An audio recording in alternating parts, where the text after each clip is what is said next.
All right. Awesome. The time of Jesus? Yeah, very common.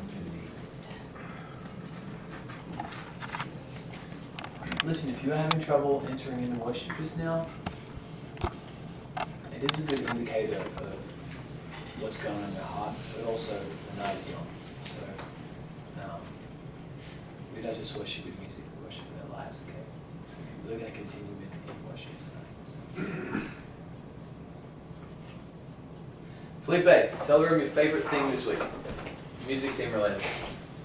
Oh, music team related. Well, I got to play Nathan's bass. Yeah, not the deepest, most profound sentiment, but You like that? you caught me up. You reminded me how much I like my bass.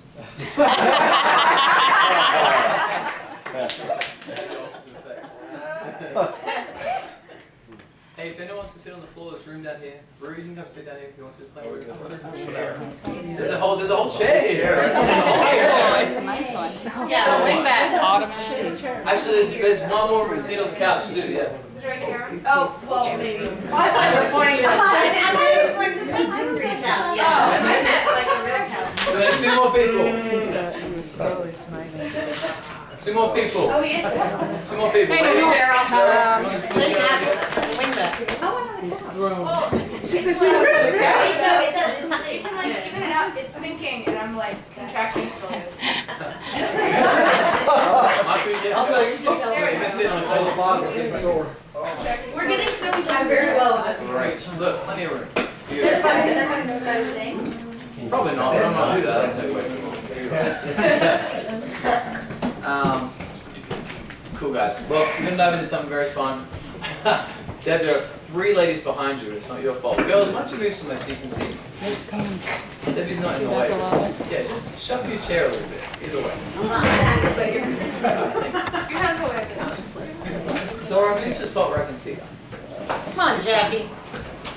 You're not Yeah, shy. just shuffle. People in front, don't worry about it. People behind, don't worry about it. Just pretend no one's there and I'll take care of it. All right, well, we've got some very fun stuff tonight. So, way back in January, who was here for our first United in January? Oh, yeah. Fantastic, good show, guys. So, complete permission to fail, but who remembers what our mission statement was, or our vision statement for this year, based on the Unite? You don't have to. You hurt my feelings? Yeah. It's a fun game. Fun way to... Do it. Go, Lonnie, go. Oh, no, Lonnie's got no. Lonnie, that's cheating. We will lead people to Jesus through worship wherever we are. All right, Lonnie, say it again. That's not We will lead people to Jesus through worship wherever we are. Amen. Amen. You know what, guys? Whether you know or not, we have been stepping forward with that vision statement for the year, and you guys have been doing it. I've been watching us draw closer together in a lot of different ways. Our leadership structure has been changing, so we've been more one team rather than many teams. Kind of like the One Fund idea with M18, which is cool. So hope you feel some of that. But also there are lots of ways where we haven't stepped into that, and that's okay. It's just the start of the year. Well, it's not the start of the year. We've finished the first third of the year, really. And stepping into the summer, this is a great opportunity for us to discover more of what that really means. So if you have a Bible or an electronic device, I'd like you to turn to Acts 2, verse 42. And if you know this verse, or at least it's familiar with you, then feel free to try and stand along with me. It's kind of long, but again, complete permission to fail in this place. It's total permission to fail tonight, okay? Just send that to myself. That was a fail. Okay, here we go. Acts 2, verse 42. Let's read this together. All the believers devoted themselves to the apostles' teaching and to fellowship, and to sharing in meals, including the Lord's Supper, and to prayer. A deep sense of awe came over them all, and the apostles performed many miraculous signs and wonders. And all the believers met together in one place and shared everything they had. They sold their property and possessions and shared the money with those in need.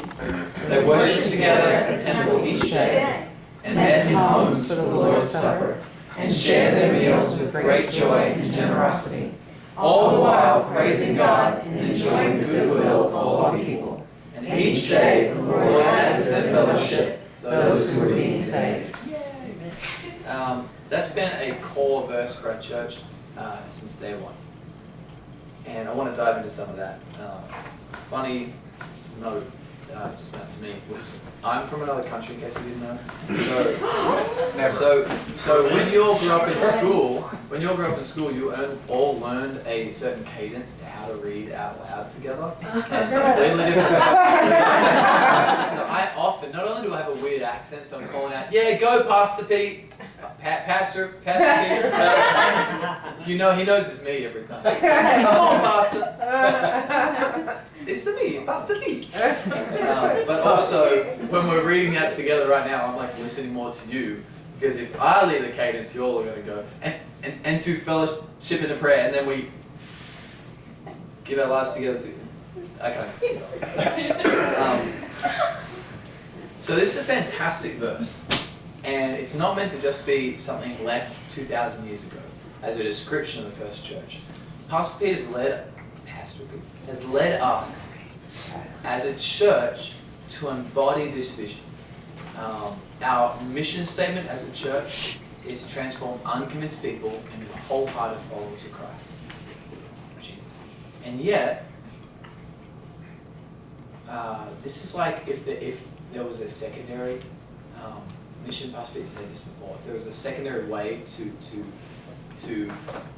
describe what our church is called to be, it's Acts 2, the Acts 2 church. People being saved, us being together all as one church, beautiful. And before I dive into it anymore, the truth is, I don't think our team has embodied this in all the ways that our pastors envisioned our church to embody. And I'd like to dive into some of this verse today, because I think it holds the keys to us becoming one team. I think it's the actual foundation of us becoming one team, and I think we'll find a lot of missions and ideas in this that will encourage you guys and inspire you into lots of different action. So let's go through it one more time, and I want to show you a couple of highlighted words that are in it that really stood out to me as I was reading it. So, listen again, okay? I'm just going to throw some cadence out there, a little bit of an Australian cadence. All the believers devoted themselves to the apostles' teaching and to fellowship and to sharing in meals, including the Lord's Supper, and to prayer. A deep sense of awe came over them all. And the apostles performed many miraculous signs and wonders, and all the believers met together in one place and shared everything they had. They sold their property and possessions and shared the money with those in need. They worshipped together at the temple each day. They met in homes for the Lord's Supper and shared their meals with great joy and generosity, all the while praising God and enjoying the goodwill of all the people. And each day the Lord added to the fellowship those who are being saved. There's something that's inspiring about this, and yet sometimes it feels like it's a little bit beyond what we can do here in the 21st century. You know? That we all live fast-paced lives. These guys, what did they do? Like, they just made bread and walked around, right? That's all they caught fish. Like, they had a pretty slow life, right? Although historians tell us no, their lives were just as busy. Less things took longer, so it all built up. Imagine having to walk everywhere. Sorry, I'm busy walking, trying to get to where I need to be in time. So, as we read through that, I hope you're hearing a couple of words jumping out at you. What jumps out to you in the context of this event tonight that you just read or just heard when you spoke? First stuff. They worship together. Yeah, it's the only time they reference music, actually, or worship. It doesn't even say music. Some that they worship together, yep. they met in homes. Like this one. Thank you again. The attitude. The attitude. The attitude is described as devoted, awe, sharing, loving, Yeah. joy, generosity. Yeah. I mean, the attitude of the Yeah. heart. Yeah, it's very true. They went to church every day. That's true. Suddenly I'm less holy. Oh, I do go to church every day. And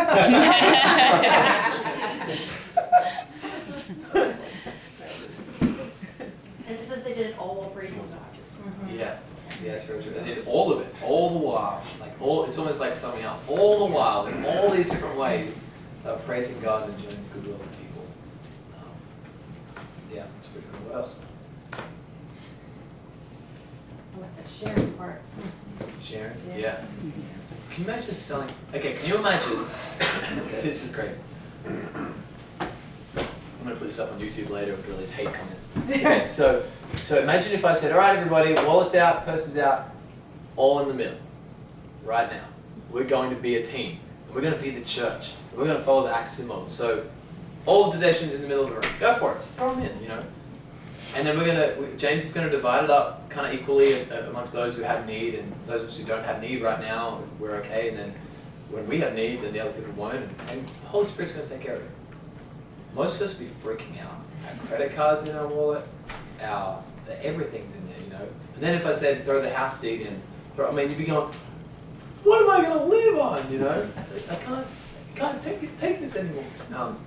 But they had experienced Jesus in such a way that money and possessions wasn't a value to them anymore.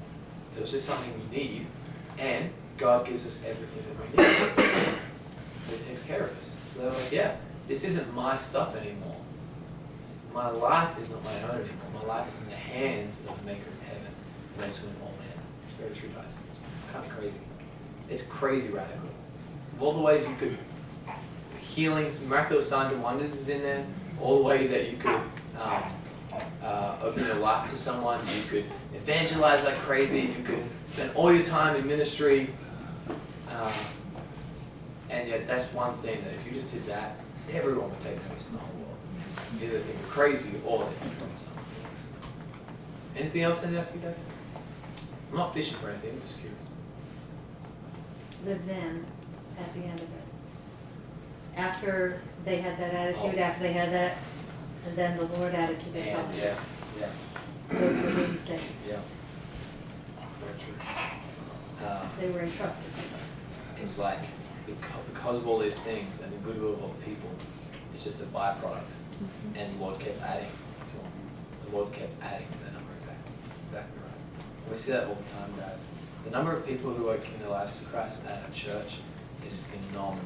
The rate at which people come to Christ. Maybe the people that you've got really personally, or someone, one of your loved ones, you know. It's unbelievable. Let me give you a couple things that stood out to me.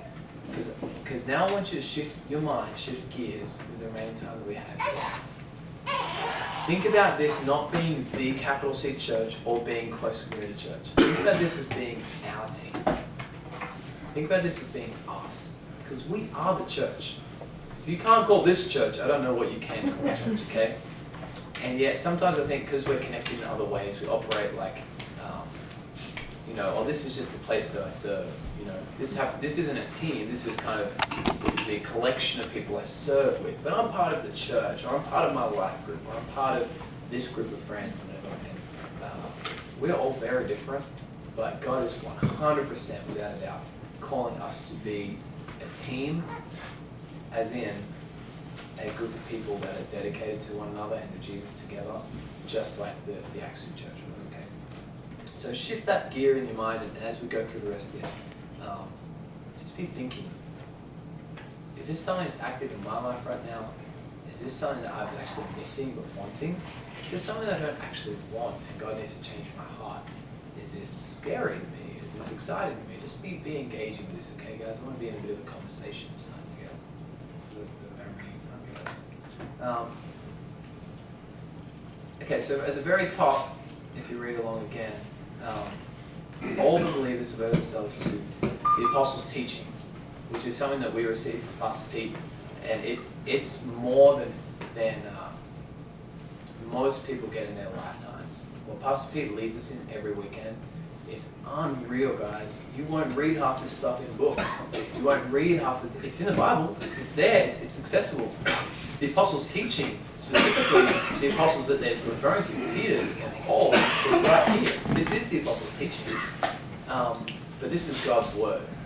And He is giving us His words of instruction, words of guidance for our lives through this book and through the apostles' teaching here and through Pastor Pete, who's our modern day apostle. He's been given that charge by God to spend most of his time engaging with Jesus on words of life that we might need. And that's the part he plays in our church as he leads us. He shepherds us. So being devoted to that as a team. Another thing that stands out to me is fellowship. It says right after that, and to fellowship. And if you're not sure what fellowship is, if you're old school, you know what fellowship is. If you're new school, whatever that means. Yeah. Fellowship is really just connecting together in community. And it's basically the way that we talk about community at our church. But community in the world just means like a community of houses or a group of people that get together. Community really means sharing our hearts and bond. Fellowship means, hey Becky, fellowship means connecting together in a way where we're inviting Jesus into our friendship, and together we're engaging with one another beyond surface level. We're actually becoming friends, deep friends, fellowship, being fellows. Like good fellow. Sharing meals, it says, which Dice mentioned earlier. Not just sharing money, but sharing meals, meaning, hey, come into my home. Come and they literally would have invited 10 other people, and husband would have gone home and said, honey, I think tonight we need to have a big celebration dinner because what's his name? Matthias was lost and now he's found, and I think tonight we should have a celebration dinner. So let's share a meal with our friends. Let's invite this guy and this guy. I'm not going to go through a bunch of old school names. And let's just have food. And I don't think she would have been thinking, where are we going to get this food from? Will they reciprocate or not? That person never buys me gifts. Why would I? Like just sharing, like lavish generosity in engaging with each other. It's like it implies trust, and we'll get to that in a second. And of course it says prayer in there as well. And the apostles, the first church prayed together. And you get the impression that they prayed together not because they knew, not because they were good at praying, not because they, the first church, 3,000 people came to Christ in one day, and then they went, oh, now what do we do? Seriously. And the way they had prayed prayers to God before, he was distant, and now he was close. Prayer was brand new, and it was a revelatory, is that a word? Revelatory. It's like revelation. Revelatory. It's an amazing experience. Revealing. Yeah, well, that's a different thing. Oh, I suck at this. Oh, it's for revealing. But it would have been, yeah, it would have been. Prayer is another situation where it takes a lot of trust with someone else, because Cheryl will be the first to tell you. Cheryl, where are you? Yes. There you go, thanks. Yes. That prayer was hard for you when you first gave your life to Christ, and you were uncomfortable with praying out loud, and it took a lot of trust to pray in a situation where someone was like, okay, Cheryl, I've just finished praying the doxology, and now you pray. And Cheryl's going, Jesus, we need you. It's like and by the way, you killed it. Every time you prayed, it was like, this is awesome. But it took a lot of trust for you to be in a circle and trust people around you and pray, and to risk failing, which is crazy, failing a prayer, but it felt like that. So that's another thing that stands out to me. Here's what I want to do tonight, guys. I want to give us permission I want to give us permission from this text. I think that sometimes we wait for our leaders to tell us what to do. And I do lead you guys as a team, but the things that excite me more than anything is when one of you comes to me and say, I've got this great idea, or hey, I just want to let you know that I've been doing this, this, and this, and is that all right with you? Because it's been great. And I'm going, go for it. That fills me with excitement to hear that there's something grassroots happening in our team. It inspires me as your leader to lead us into a whole new place, you know. Now I'm speaking in generic terms, general terms, because in a moment I want to get specific. When you guys take action, it inspires me to lead you, and I want to give you permission to take action. I'm going to give you permission to take action. I want to empower you. Remember, we talked about that last time we met. We talked about we want to be a team that's envisioned, empowered, and connected. Envisioned, empowered, and connected. Well, Acts 2 is the vision. Acts 2, verse 42 through 47, I think, is the vision. And I want to empower you right now. Okay? And for this vision, you do not need any special tools, any special training, any special abilities. You don't need to put in a request for an event at church through our events process. You don't need to, for the most part, I don't even need to know about it. You don't need permission from me. I'm giving you permission right now. This is permission, okay? And in the past, you know, I was telling you this, Felipe. I was like, I'm a little tiny bit worried that if I give everyone just a blanket permission, it's kind of like people for decades have been worried, well, isn't grace just permission to sin? Like, no, it's not. I mean, you live in grace. That's exactly, it's a love relationship. And I was telling Felipe, I think I just want to make a confession. I'm telling you now, guys.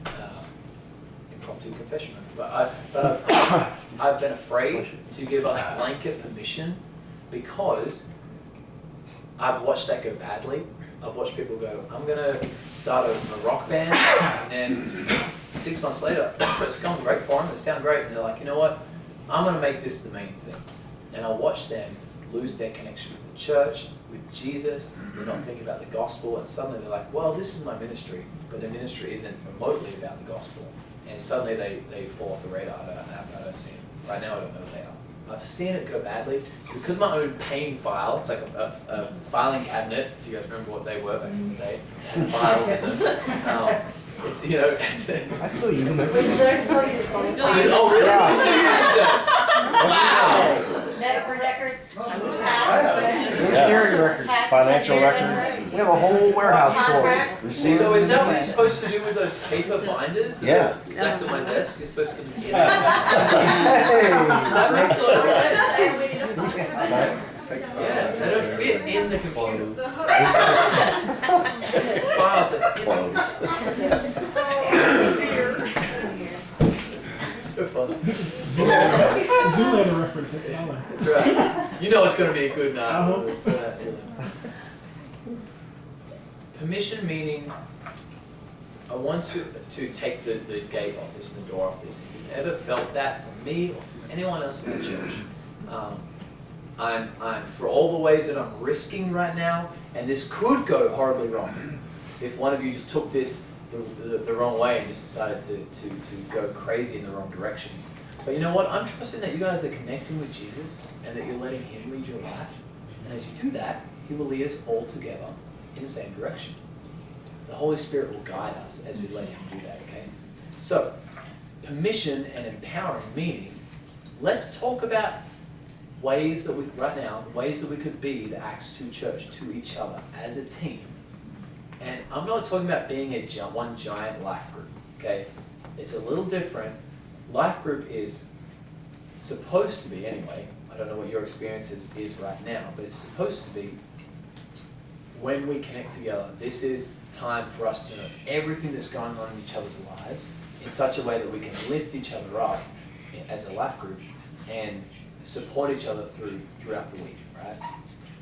But we, instead of being afraid of like just becoming a giant life group, we're on the other side of things where maybe we don't see each other but once a month, or maybe we don't see each other at all. Or maybe, I was talking to my admin team, hands up if you're in the admin team, good team, and James is in the, oh, you're in the keeping, what's Yeah, I'm like the guy in the Yeah. corner. He crashed on them.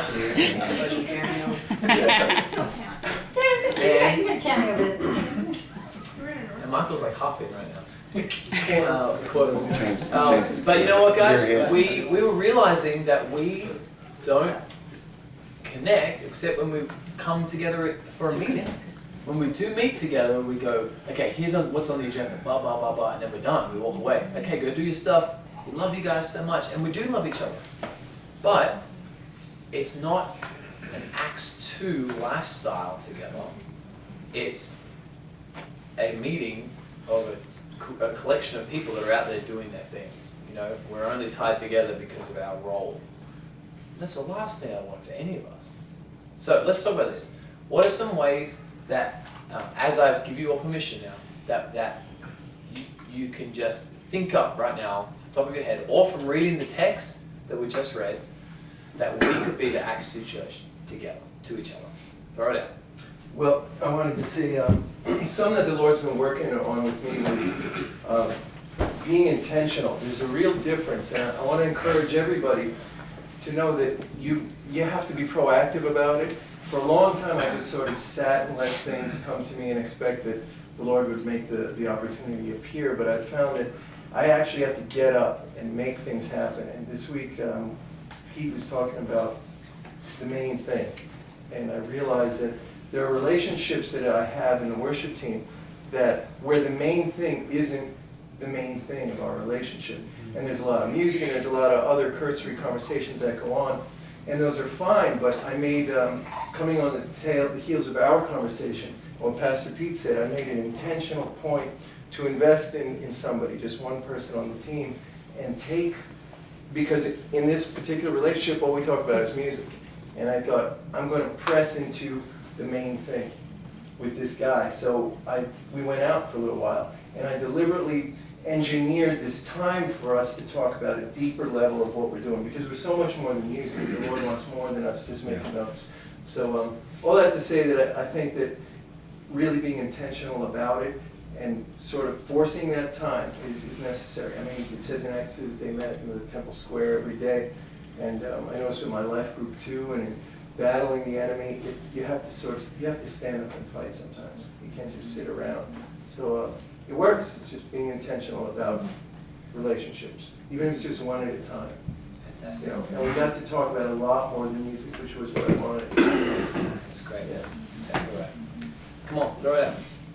This passage from Ephesians 3:12 that Pastor Pete's had us on for a little bit now talks about the idea of confidently and boldly going into the presence of God, which for me has been, for most of my life, not the case.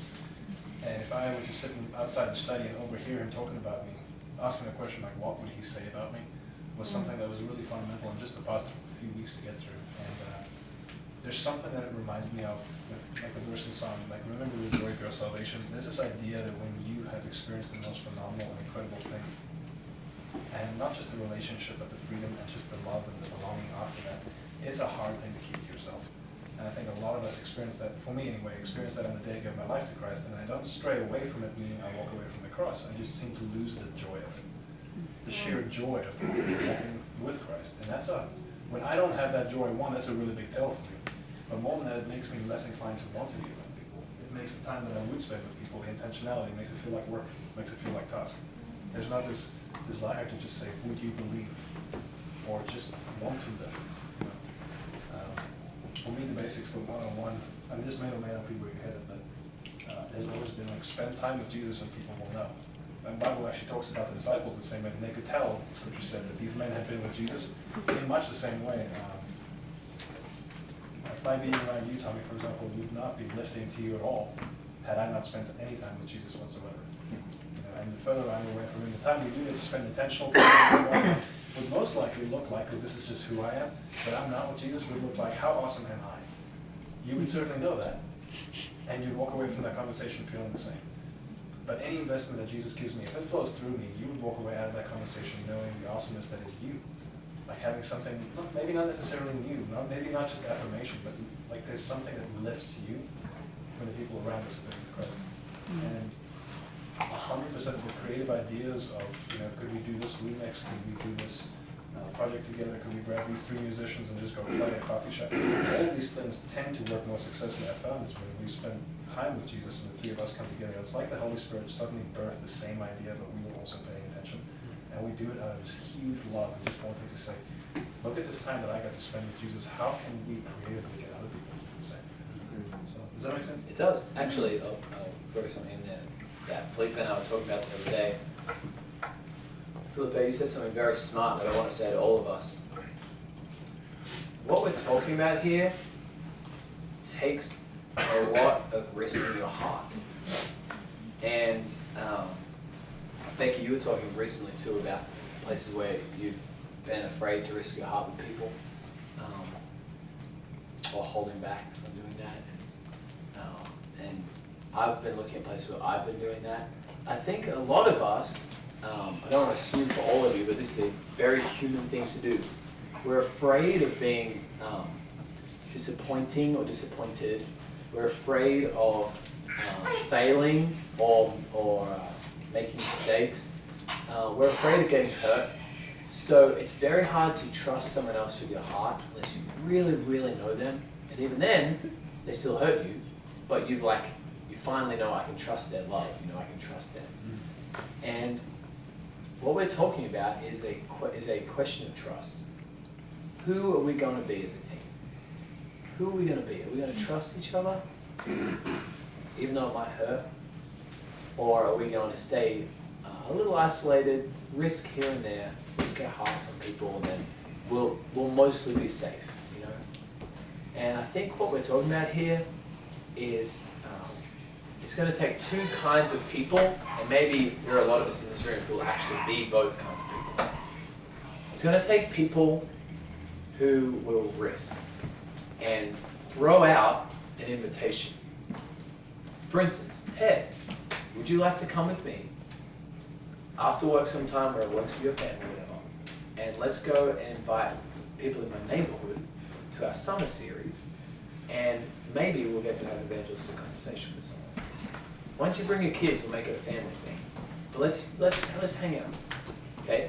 I have risked my heart because I've just given him. I've taken away all the excuses, and Ted could literally look back at me and go, "Oh no, I don't really. No, that's too hard, no." And if that's a place of fear in your heart, guys, or insecurity, then you're going to go, "Oh, he hates me," or some degree of that. And I've risked my heart and it didn't work out. And for all of us, this is a holistic truth. It makes you want to not risk your heart again, okay? But the other half of us, or the other type of people that we need to be, is someone who will trust. So for you, Ted, it's just as risky. Because I'm putting something out there and you're thinking to yourself, I don't normally evangelize around the neighborhood. It's not a normal thing I do, especially with my children. Or you're thinking, I'm going to look like an idiot because my kids are going to be crazy that time of day. It's going to be really hard. I don't think that's going to work. And I'm going to fail at this. And you've got your own insecurities and your own things, right? And for you to go, Anaran just trusts me enough to risk this. He's putting this out there. I'm going to trust him. And I'm going to trust that even when I fail, this isn't going to blow up in my face.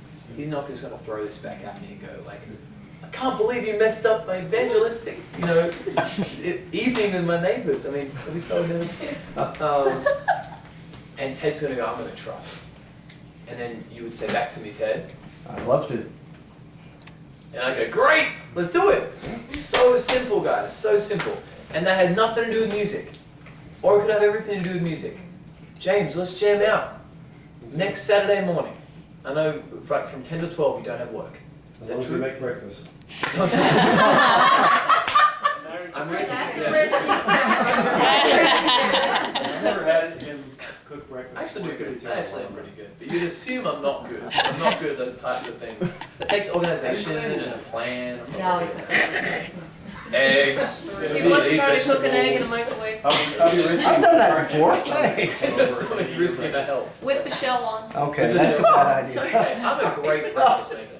I just takes a long time. You may not get breakfast till like 11. I want to say something about risking your heart, that's so great. It's amazing what can happen when you do that, and I'll give an example specifically. I had a long talk with Becky once, about maybe 6 months ago, and it was the first time that I got to talk to her on the drum rise, and I just sent you an email about it. Did you get that? And, Sorry, I had a crazy day. I'm not responding. and also with certain other people on the worship team, when you do that, you can't imagine how much it changes your relationship. And then the music part, which we all have in common, just shrinks because it's so small compared to knowing each other. And our heart is where the gospel comes from.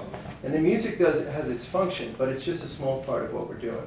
So it takes that, yes, it took us time, it took an hour to sit there or whatever, and it was a risk for both of us. But ever since that day, when I look at Becky on the bandstand, it's completely different. It changed everything about the way I look at her and what she does when we play. And it made the music a lot more fun. And when I first got on, it was so much about performance, about playing right, about not making mistakes, hitting the right notes. I didn't really know anybody. But since then, I started to risk my heart, just like you said, and that's made all the difference, a huge difference. So throw out real quick. I think for me, risking my heart is the step beyond what you were just saying. It's speaking those thoughts that are going on. And I know Cheryl and I have gone through this, and Jack and I've gone through this. It's like saying, I want to ask you this, but this is what's going on inside of me. Because then, you know, it's shutting down the enemy, saying, okay, I'm going to look stupid, but it also gives the other person freedom for them to really be honest and It's a great transparent tool. too. Yes, it's very true. And the other side of that, you know, that's part of the communication. The other side of it is when we see something going on, I mean, I know we talk so often about how we're praying for somebody, praying for each other, or cheering each other on. When we see something that happened, because we're at such a fast pace, send a text and saying, oh my gosh, James, you did so great.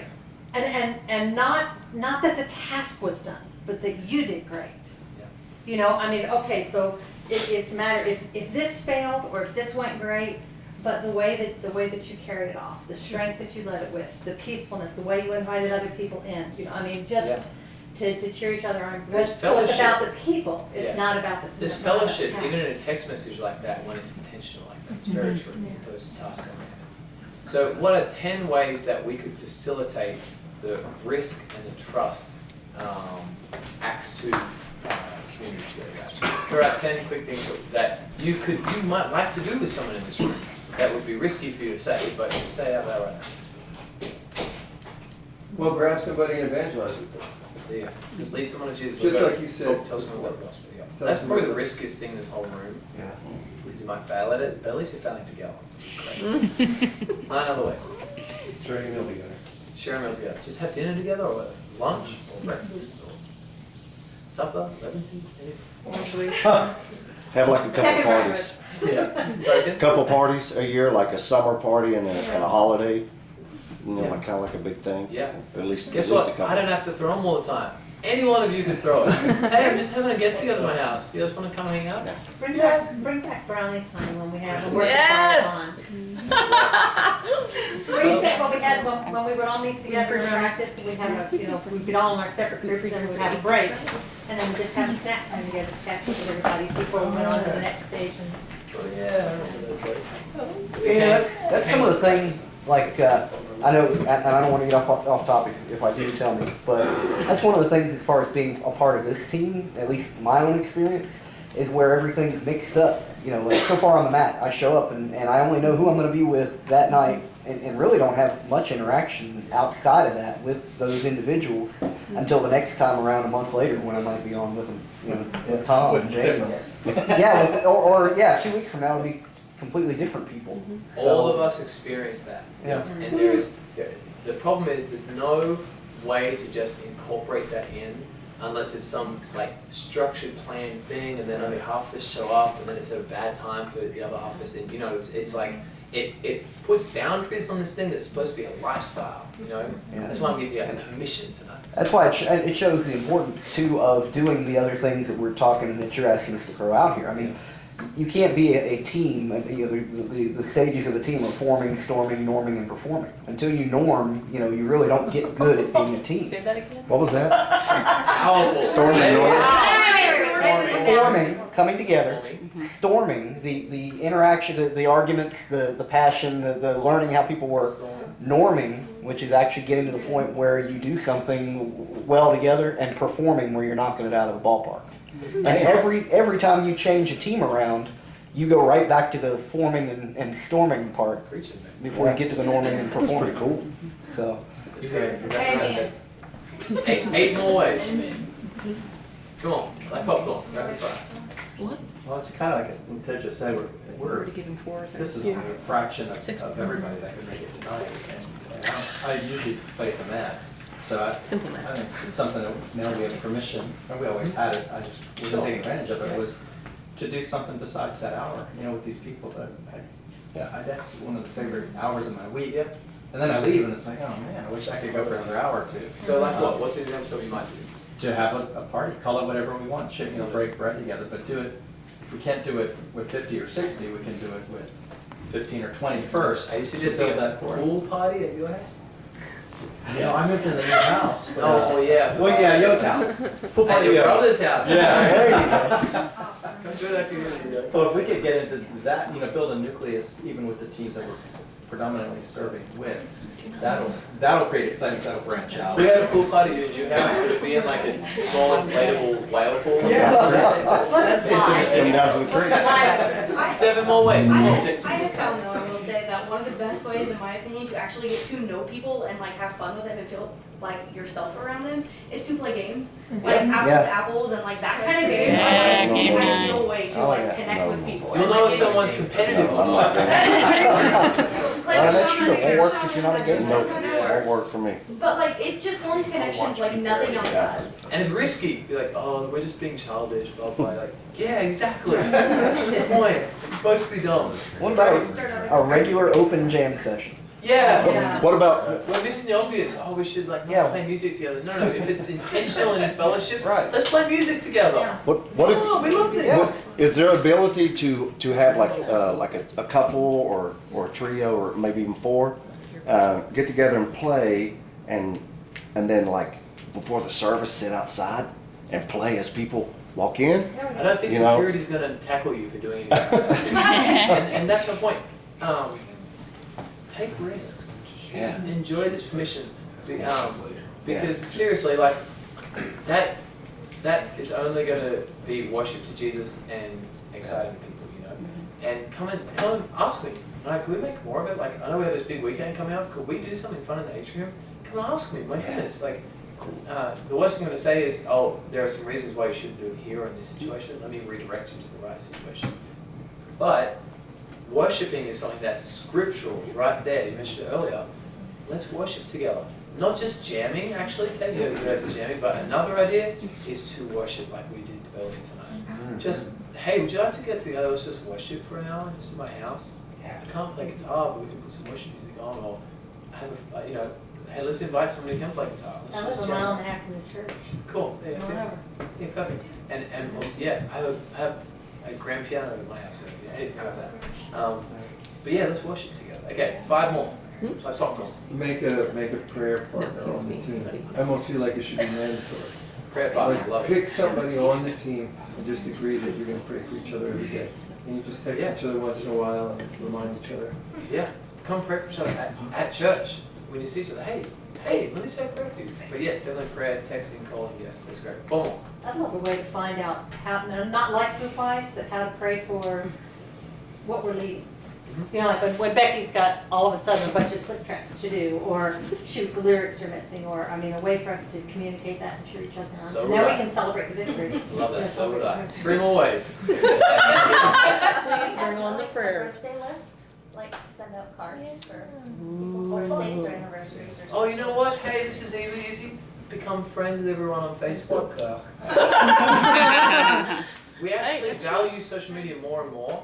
And, maybe we just need to actually, yeah, totally. And just connect with each other in a way where Facebook notifies you of people's birthdays when they come up. And then you send a text, say, happy birthday, I value you, and here's the reason why. It's just fellowship, but it's using something that's happening nowadays with Facebook. Can we make a group? Yeah. Like a Yes, Quest musician group? I mission all over that. Okay, administrators. Yeah. What oh, the Twitter thing? Uh-huh. Wait for it, because Okay, it is exciting, but I want to reveal it in the right way. So. okay. But we're all on the right. It's all the same thing. So 2 more. I think we ought to make Fix a music team directory so that we have everyone's, you can say. Contact. Great Sit idea. together. Great 1, 2, idea. 3. Says like their primary serving spot and their number or their email address or something. A shared Google Doc? Little We can group text with each other. Maybe, Or, but or something. is there, can we do that in planning center? Yes. I'm sorry, the admins are already going down the list. Hey, you know what? You know what? The directory is awesome, but it does not facilitate this. A directory is help gets us one step closer, you know. But how many church directories have I had in my life before I came here, where I had a piece of paper and I only called 3 names in the church directory. You know what I mean? Like yeah, I did. Like It's not a church directory, it's a music team. Totally. But it's an example of we no matter what tools we create, Facebook, directory. Yeah, that's true. I mean, I was in a co-ed fraternity in college, and we would go down the list. Every time somebody said, hey, I'm gonna have a party, we would go down the list and call everybody on the list. The list is no good unless you use it. I'd be glad to communicate any of that, you know, I mean, that kind of personal, it's not church stuff. Church, I mean, as in official church worship stuff. But I'd be glad to communicate any of that on Twitter if you want to send me what your birthday is or your